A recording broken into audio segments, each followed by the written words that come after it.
what's up, everybody? Welcome inside the Brian Gunzel Studios. I'm Bob Walters. This is the Locked Up Sports Weekend Wrap-Up, Tuesday, August 15th, 2023. The Yankees get killed by the Braves as they continue to run roughshod over the New York teams. The Jets add another piece to what they hope is a Super Bowl team. And there's a death of a former NFL player, only 28 years old. We got it all for you right here. Plus, as always, Mark Mancini joins the show. And we talk football, baseball, and foul balls with him. Welcome to the show, everybody. I'm Bob Walters. And again, the Yankees fall further and further back of a chance to make the playoffs, a chance to even have a winning record. And listen, the Yankees are really, they're not going anywhere. They're a last place team. The Mets are a last place team. To be honest with you, I think the Mets might even be in a little bit better shape than the Yankees going forward, because the Yankees, what do they have? They have Judge, and for the next 10 years, and what else do you have? I mean, Severino can't be on this team next year. You have an aging Stanton. You have a bullpen which looks good in the first half. I'll give you that. It did look good in the first half. It has fallen off dramatically here in the second half. And last night was just another example of how far away they are from actually being a World Series contender. And this is the most disappointing Yankee team that I can remember. Some people are saying the most disappointing Yankee team since the Stump Merrill teams. The Yankees did flirt with that 500 in 13, I think 13, 14, and 16 were the years they missed the playoffs.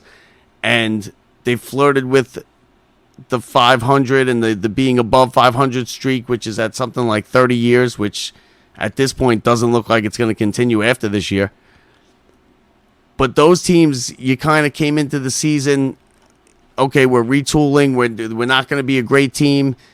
This year the Yankees were talking about, can we, the only question was, can we get over Houston? Can we beat Houston? Can we finally beat Houston? And they are just so far away from anything close to a playoff team. And now, listen, the Mets are worse. The Mets are a worse team than the Yankees. But going forward, the Mets have a little bit better of a farm system now. The Yankees, really, where do you go from here? I mean, you're gonna continue with the Cashman Boone. They've already basically said that Cashman is safe. Boone looks like he's not going to be safe. It looks like Boone is probably on his way out. But is that really what you want to do? You want to just scapegoat the manager? Because it's not Boone's fault. It's not Boone's fault that the Yankees are not a good team.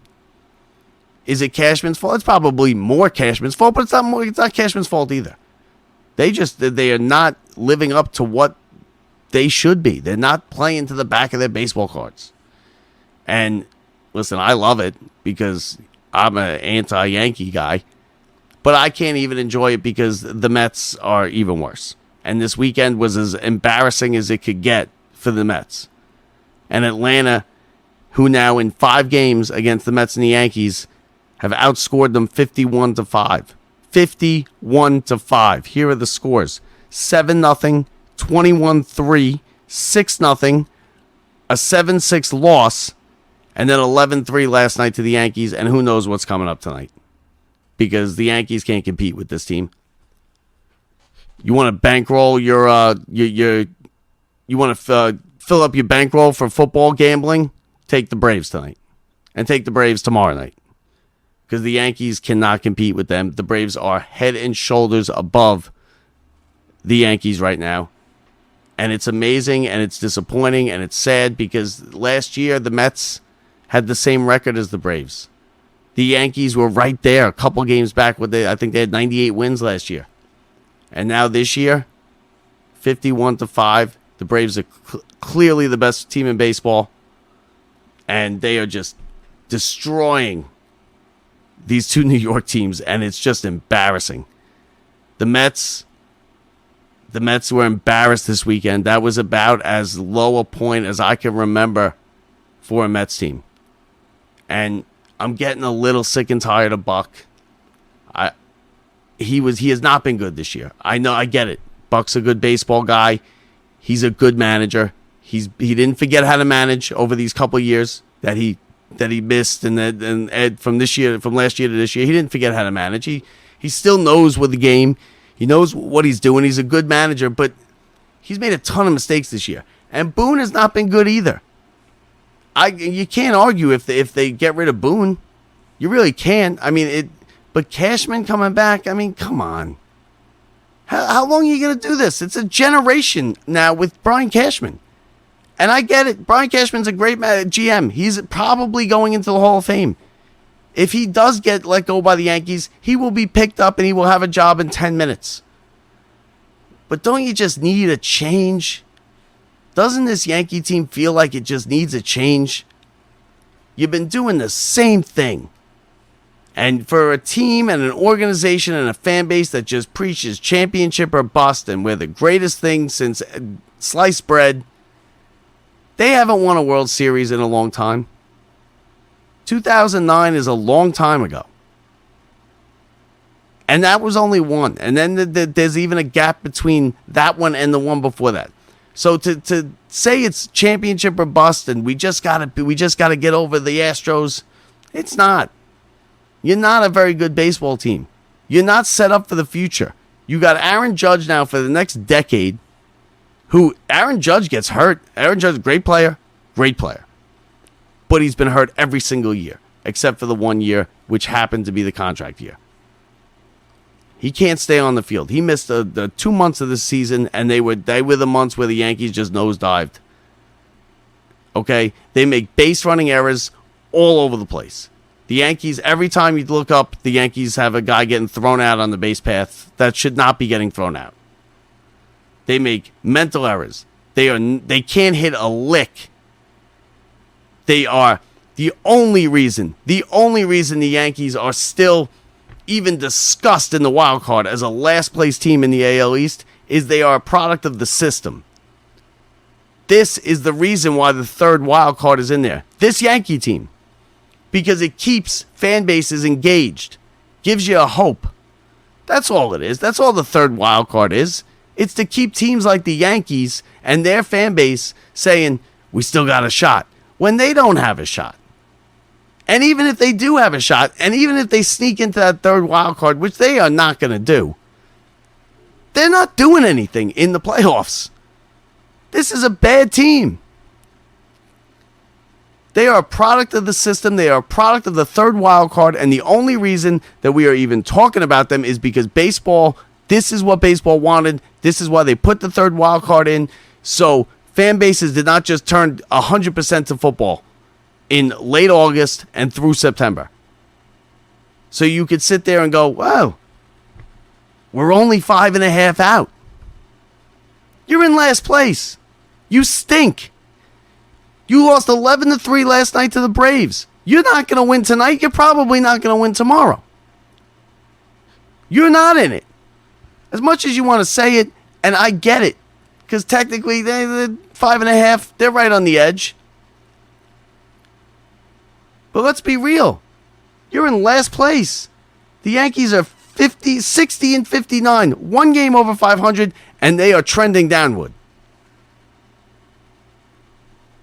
I think the streak of over 500 seasons is probably, if I were a gambling man, I would say that I would bet against it at this point.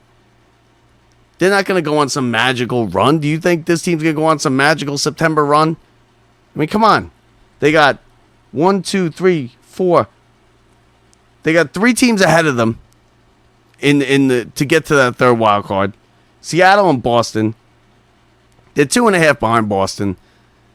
Since when do you consider a last place team in the last week and a half of August a contender? You don't. And they're not. They are a product of the third wild card, and they are exactly what Major League Baseball wanted when they put the third wild card in. It's so that the whole city of a team just like the Yankees does not just shift their focus right to the NFL team and forget about the baseball team for the last month and a half and have an empty ballpark for a month and a half. That's what they are. They're nothing more. They can't compete with the Braves. They're a bad team. They don't hit. They got bad starting pitching. They got poor base running. They're not fundamentally sound. The bullpen is shaky. It's over. It's over. The Mets, listen, the Mets been over for a long time. The Mets this weekend was disgusting. I was disgusted, especially because it's the Braves. To throw a lineup out there that's basically a spring training lineup that you take on the road when you go on a long spring training road trip across Florida, and you don't want to bring all your players, but they force you to bring a couple names so somebody shows up to the ballpark to watch. That's the lineup the Mets put out in that game one of that doubleheader. And they got every bit of it what they deserved from it. 21-3. The Mets have been hit by more balls. The Mets have been hit by more pitches than the entire Major League Baseball combined in the last 3 or 4 years. The Braves threw at Alonso on purpose earlier this year, hit him in the wrist. You can say what you want, that was on purpose. By Morton earlier this year. And what did the Mets do? Nothing. They never retaliate. You see Buck, he's clenching his jaw, he's all upset, he talks about it in the press conference. They never hit anybody. They never retaliate. They got no guts. The clubhouse is lost. It's a terrible team. Now I get it. They're tanking here. They're getting younger. But can we at least throw the ball? Can we at least hit Acuna? 21-3. Can you hit Acuna in the second game of the doubleheader? These teams have been hitting Mets batters for 3 years now. I've never seen anything like it. At the rate the Mets get hit by pitches. And not once have we retaliated. And Buck talks a good game, and he looks angry, and it's this and it's that, and not once have they thrown at another player on the opposing team. And you know what? Maybe it'd bring a little emotion into the team if they did that. Maybe it'd give a little emotion to the fan base at this point, because that is a dead team and a dead franchise and a dead ballpark. The fact that they had anything, the fact that they even had 500 people in Citi Field for the second game of that doubleheader is amazing. That was a split admission doubleheader, which means after the 21-3, they made you go out and pay to get back in. Could you imagine actually being someone who walked out of that ballpark, turned around and paid and went back in after 21-3? God bless them, because I ain't doing it. And another thing, let's stop. And this is to my cousin Jimmy. I love you, Jimmy, and you are just too laser focused on this. He put up a post about how he sees a lane for the Mets to make the wild card. Jimmy, I love you, and you are a good baseball guy. You know what you're talking about. Take the rose-colored glasses off. I see a lane to the playoffs, and he's not the only one. So I'm only picking him out because he's my cousin, and I know he can handle it. There are other people. I see a lane to the playoffs, and they show the September schedule, which it's a light schedule. It's a lot of nationals and stuff like that. Get out of here. Give me a break. Stop it. This team can't beat anybody. Stop it. I see a lane to the playoffs. Come on. And this is from people who know what they're talking about. You got to stop believing. It's over, folks. For both of these teams. It is over. Jets, Giants, Knicks, Rangers, Islanders. That's where we should have our focus at this point. Because the baseball season is a lost season, and it's probably not going to be much better next year. Because you can't rebuild an entire roster. The Mets have no pitching staff. None whatsoever. Who's going to be on this team next year? I've heard people talk about Severino coming to the Mets. I don't want Severino on the Mets. Oh, he's young. He's got good stuff. It's a start over. No. Severino can't get out of the first inning. He can't get out in the first inning. You know what? They'll probably do it. Now, the Mets are a couple years away. I get it. The Mets, there is a finish line. There is light at the end of the tunnel with the Mets. Yankees, Good luck. Good luck. Championship or bust.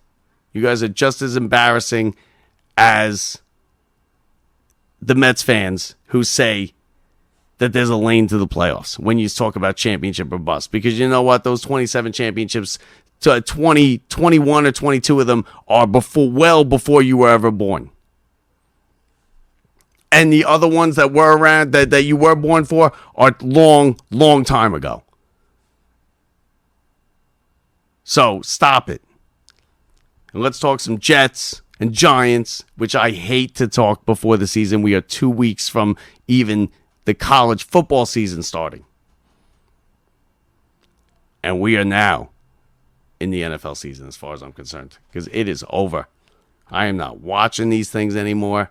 I will tune in here and there. I am not paying attention to it is over, folks. Stop it. And for those of you who still are grasping at straws, stop embarrassing yourselves. All right, stop it. All right, let's get to Mark Mancini. Let's lift the tone of this show a little bit. I got that off my chest. We got some whole bunch to talk about with Mark. Every Tuesday, he joins us here on the wrap-up show. Great job. He does a great job. And he's, because now I'm pissed off, but we're going to have some laughs with Mark. So here's our spot with Mark Mancini. Enjoy the interview. All right, now we're welcomed again every week, Tuesday. It's been Tuesday every week. Mark Mancini, XM Radio. Mark, welcome to the show. How you doing today? How was your week? Yeah, I'll tell you, it was great, man. This show's sweeping the country, man. Was out there at the Rockies Dodgers on Sunday. I refuse to almost sit in the press box now. I'm driven by the foul ball, and one went a couple sections over. I'm trying to get that damn thing off the bucket list. That's a hell of a scratch on my ass, man. You're gonna be so disappointed when you actually get it. It's so anticlimactic. It's something you waited your whole life for, and the best part of it is when you get to give it to the kid and everybody cheers and you're the hero. You know? I'm not giving it to the kid. I can. You know what? Then if that's the case, then I'm rooting for you to catch it, because then everybody's gonna be trying to get you on their show, and you're gonna be on here. Here's the guy who didn't give it to the kid. Hey, I got granddaughters and everything, but here's the thing, man. I've done. Good luck. Is that going to be your opening statement? Is that going to be the opening statement in the press conference? I got granddaughters. That ain't for the fly. Yeah, well, I know. Here's it. What I look at. I've done the impossible things, man. The hockey puck. When I was first dating my wife, the hockey puck is hard. Yeah. I've done the home run ball, been to the All-Star game, been to a perfect game. We talked about this, the no-hitter last week. The damn foul ball and the World Series, I might have to top into some contact. You're like the guy who has climbed Mount Everest, but is just dying to get to the top of the Empire State Building. Like, it's not that big of a deal. You've already been to Everest, bro. It's not that big of a deal. Like you went to a perfect game. There's 24 foul balls in every baseball game. There's been 24 perfect games in the history of baseball. Yeah. You know what? I'm rooting for you, and I'm rooting for you not to give it to the kid, and I can't wait to have you on to talk about it. So, the first thing I'm going to say is I got to get back on the New York show. I can't wait. So, couple big news in the NFL this week. I said we'd talk about the NFL. The Jets around here. Listen, around here, it's all Jets. Okay, it's everybody is the Jets are going for it. They got 2 years. They got Aaron Rodgers. He looks good in practice. He hasn't taken a touch in the 2 preseason games they had, which I don't blame him. They've now added Dalvin Cook to the mix, along with Breece Hall. They have one of the best. One of their best in franchise history, in Jets franchise history, one of the best running back tandems that they have had ever. And what do you think? Do you think this is a good pickup? I think Breece Hall, Dalvin Cook is going down the last 2 years. Let me tell you something. I'm a Pittsburgh boy, but I'm all in on the Jets. I've been saying this reminds me of the Joe Namath days. It reminds me of the Richard Todd days. And now I got a buddy out there that's a season ticket holder for years. I said, watch out. You're going to have all your long-lost cousins coming out of the woodwork to go to Jet games. These guys they're going to be tough to beat, man. They're locking it down every which way but right. I mean, they have locked it down with running backs. Rodgers is there. Trey Lance looked good. 1-1 in the preseason. I think they get Tampa this week. I'm telling you, man, this might be the best thing you got in New York. Well, it's so weird because just as of like 2 years ago, it was the Mets and the Yankees are going to, okay, we got teams now for a while. We got the new owner here. The summer sports are going to be the big things here. And now all of a sudden in 2 years, the Mets are terrible. The Yankees are terrible. The Knicks are showing signs of life. They won a playoff series. The Rangers in the last 2 years made it to a conference final, even though they had the bad playoff exit last year. And the Giants made the playoffs, and now the Jets are a top Super Bowl contender. It's like a complete shift here in New York sports. It's so weird. Yeah, I'm looking at a program I had from 1996 here, the Kings against the Boston Bruins. And I'm saying that right now is 27 years old, that book. If you take 2 more years off that, that's the last time the Rangers won a Stanley Cup. Yeah, well, listen, and the Yankees, and just to go back, the Yankees are about to they're not going to finish over 500 the way it's looking now. It'll be the first time since 1992 that they haven't finished over 500. The Bills still had 2 more Super Bowls to lose. That's how long ago that was. Yeah. Well, the thing is, and I don't understand this, and I know you're a big Mets fan. Why are they giving us this garbage Atlanta and New York? Why can't they just flex this thing on a Sunday night? It's so funny that you said that. I thought about that. I said, you know what? I bet ESPN wants to flex this thing. Around here, Bob, watching that. And it was after. It turns out it was a decent game. Okay, but it comes on the heels of a 21-3 and a 6-0 doubleheader. Imagine you went to the first game of that doubleheader and it was 21-3. And then not only that, it was a split admission doubleheader. So they made you leave the ballpark and come back and pay again. After watching that, come back and play again and pay more money to come back and watch them lose 6-0. Steve Cohen should reimburse everybody free hot dogs and sodas for the second game to watch that crap. Oh, my God. I don't know what it is with ESPN being in bed with these big market squads. Well, no, but because they had to. They don't flex out of the baseball. That whatever it is, it's not in the contract. They don't flex out of it. And that this was going to be a big game. Let's be real. In the beginning of the season, right here, end of August, Braves Mets, that was probably the best game on the schedule when you look at the schedule. Now you're giving us Philadelphia and Washington in the Little League World Series. You couldn't come up with something better than that? How about Philadelphia and Pittsburgh in the state of Pennsylvania? Yeah, and it's in Williams. You're a Pennsylvania guy. Have you ever been to the Little League World Series? I haven't been to the Little League World Series. I would like to go to the Little League World Series. No, I would like to go, though. I would like to go. Yeah. I think it's great. How come you didn't schedule that? And you give us Washington, and even before the season, come on, man. Did anybody think Washington was going to be relevant? No, nobody did. Nobody thought Washington was going to be relevant. It was just probably I don't know. I don't know why they do it. But the flex, I thought that's funny that you even said that because I was sitting there watching that game Sunday night and I was in and out. I really didn't care about it.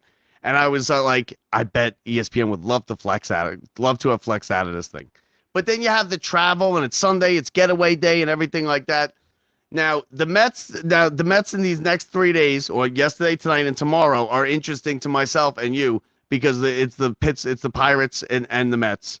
And the Mets won. You came on here right before we went on air, and he said you guys almost lost to my Pirates last night. A 7-3 game. I don't know where you get that. I thought you knew what you were talking about when it came to baseball, but clearly I guess you don't.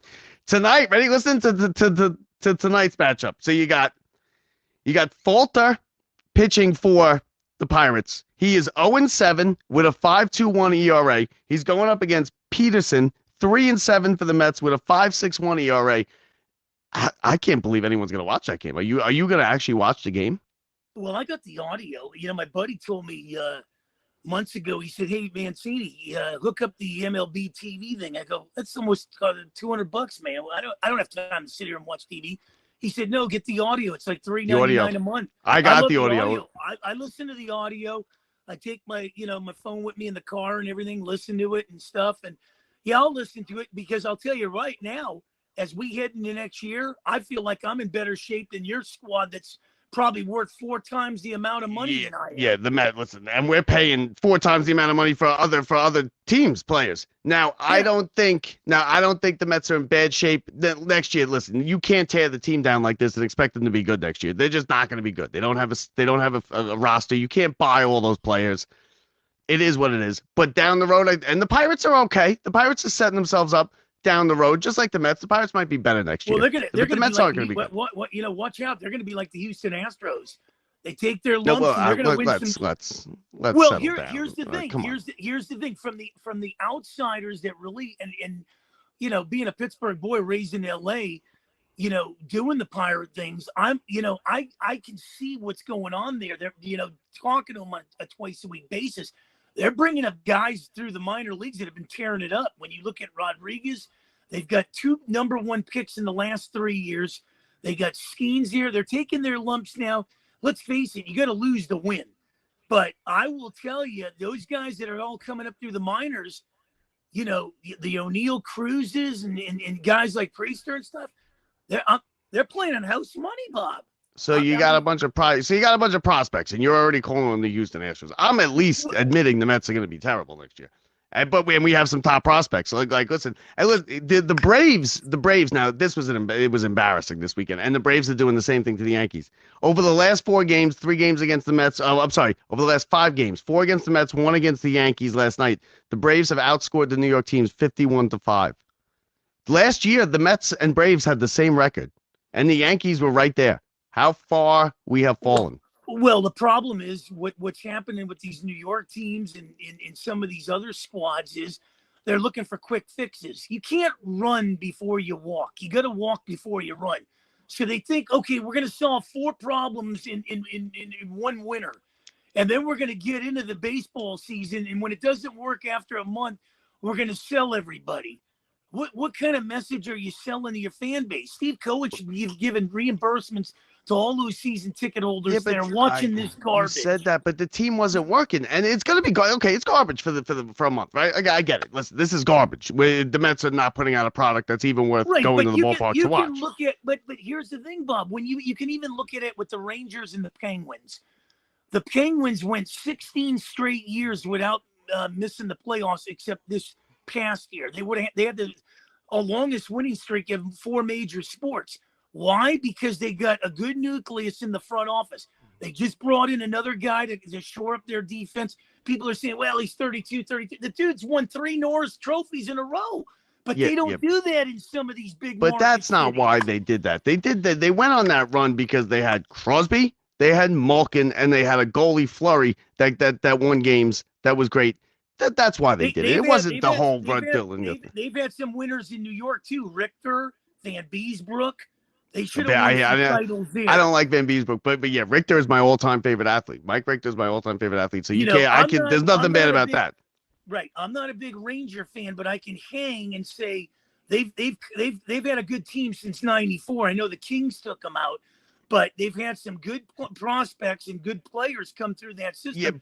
Yeah, they try to do the quick fixes. They do. They go Pavel Bure, Theo Fleury. Right. Look at the Washington Capitals. How come they've only won 1 title and they've been stacked with guys? Because it's not easy to win the Stanley Cup. You're right. Ovechkin and Oshie. They've had Oshie and all these Borowskis and all these guys.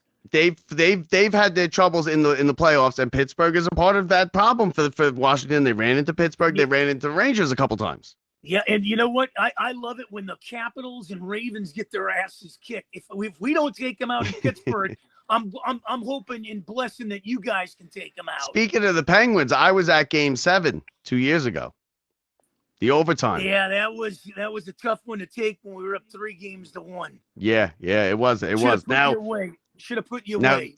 We're gonna have some good hockey battles now. Oh yeah. Ezekiel Elliott signs with the New England Patriots. Now, to me, that's just a name. That is not a big signing. That's just a big name that really doesn't mean anything, right? Ezekiel Elliott's finished. Well, they have Stevenson. They have Stevenson, who's their head running back. He went over 1,000 yards. He only had 6 touchdowns last year.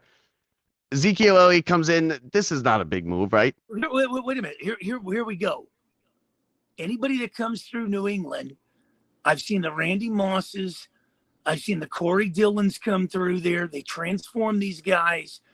I'm telling you, Ezekiel Elliott could have a big year as long as Belichick and Kraft are there. I know Brady's not there.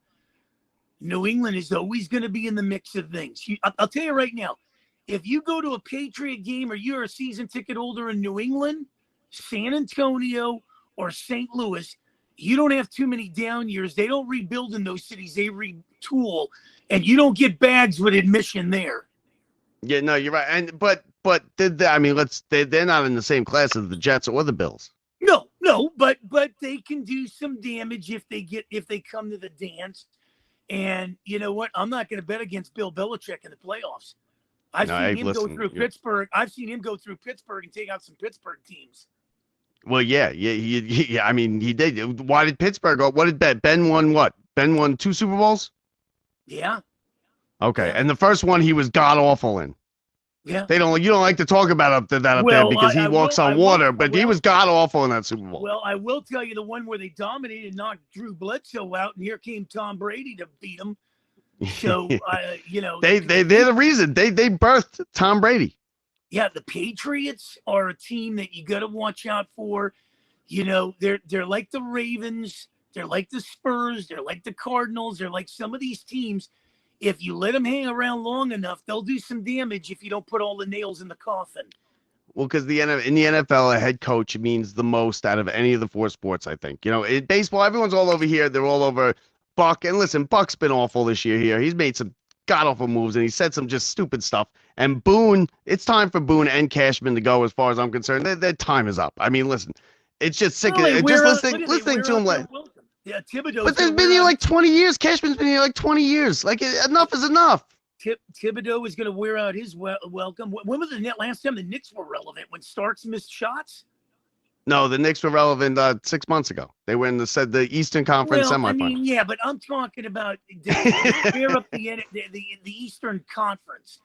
It was against, I believe it was Pat Riley, New York, and Houston. That was the last time they've actually. No, probably Van Gundy. When they were relevant with Van Gundy as their head coach.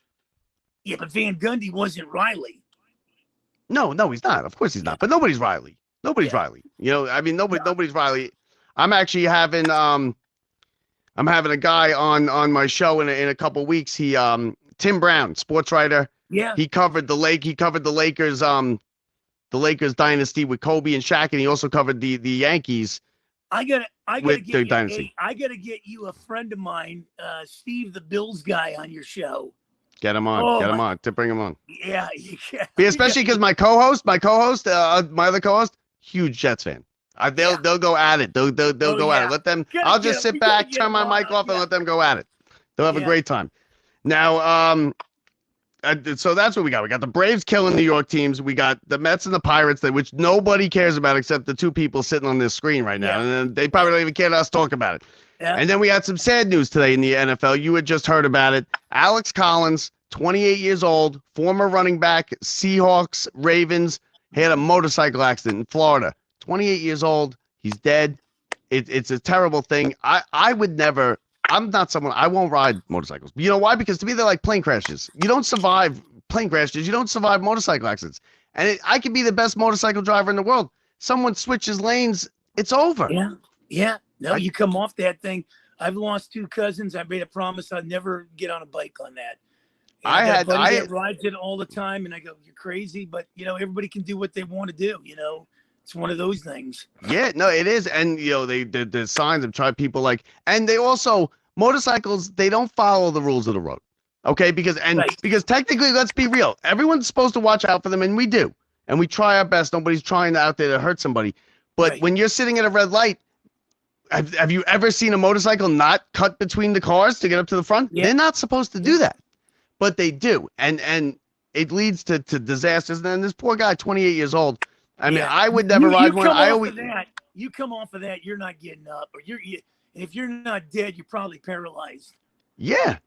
And scraping along the ground. Oh, it's a terrible way to go. And I mean, I'm scared to death. I got on the back of one by this one guy. He was this kid in high school. He was going like 98. I was like, please. I thought it was going to fly off the back. And I was like, I was shaking. Forget it. I'm a disaster. I'm Yeah, Definitely no, afraid of dying. I'm not a big fan of flying either and stuff like that. I know John Madden wasn't. God rest his soul. No, he didn't fly ever. He took that Madden cruiser everywhere he went. But Yeah, when you could go like that, neither me or you are John Madden. So we yeah. don't have a Madden cruiser, and we don't have a week to get where we're going either. So, but yeah, it's terrible. So we got the baseball coming up. The Angels. The Angels to me are fascinating. I'm keeping an eye on the Angels Oh and my the God. Rays also. Now, what do you think about the Rays with what's his face being now put on the ineligible list with the tweets that the MLB's Water investigating? You saw about Franco. Yeah. What are these? Wanda tweets? I Franco. mean, yeah. I What think are it was these? accused of being with an underage woman. There must be some. I didn't see the tweets. There must be some validity to them though, Sounds like and that's that what pirate. Yeah, it sounds like that pirate closer in the day. Remember him? That they Yeah, yeah. arrested, or he was mixing it up with somebody in Florida, and then the mom found the texts. Dude, what are these guys doing with underage women, man? Listen, I don't know. You're And you like know what? Trey But yeah, Lance and find yourself a MILF, man. yeah, listen. They have plenty of women. Why he's with some underage woman, I don't know. But now let's not convict him before he is. But what the MLB does now to prevent the whole he's playing while this whole thing plays out is they put him on the ineligible list. He's the best player on Tampa Bay. He's their only big time, big money maker. He just signed an 11-year deal. Tampa Bay's been kind of fallen. They got blew past by the Orioles. This could be big in the playoffs. And for the fact, because if this goes further, he's not going to play again. You can't put him out there when it looks like he was with some 16-year-old girl or something. You just can't play him. No, you can't do that, and it's stupid. And it scars the franchise too. I listen. But it's terrible. out here in LA, they're getting excited. They've won like 8 in a row, and they played the A's and the Rockies. I mean, you and I could win 8 in a row playing those teams. I think we could. I think the Little League saw. I actually told a guy the other day as I was leaving the state, you actually count those games. Yeah, hey, listen. You don't got to talk to me about bad baseball. 21-3. Yeah, the best regular season ever team, the Los Angeles Dodgers. Yeah, you love just nailing it into the Dodgers. Yeah, but if I don't have enough nails in that coffin, I keep pushing. You better hope they don't win the. You better hope they don't win the World Series because they're gonna feast on you out there. Especially you living out there, you're on the radio, you're killing them, talking about hanging banners of division titles. You better be rooting hard against them. But because you're caught. The flip side of this is, let's say they get knocked out again in the first round. How do you pick up the pieces again? How do you face the music? I mean, somebody needs to go then. But I guess. Are you going to get on this show each and every Tuesday after they get knocked out with me and you doing these shows and tell me that, well, you know what, Mark, only one team can win the World Series. But this team has been in this predicament for the last, 4 decades. Listen to the Braves. The Braves did it for 14 years. They hung division banners. The Bills lost 4 straight Super Bowls. Do you consider the Bills a great team? 4 straight Super Bowls. I think they are. Now, and the only one they had a chance in winning was the Giants wide right forever, Matt Barr.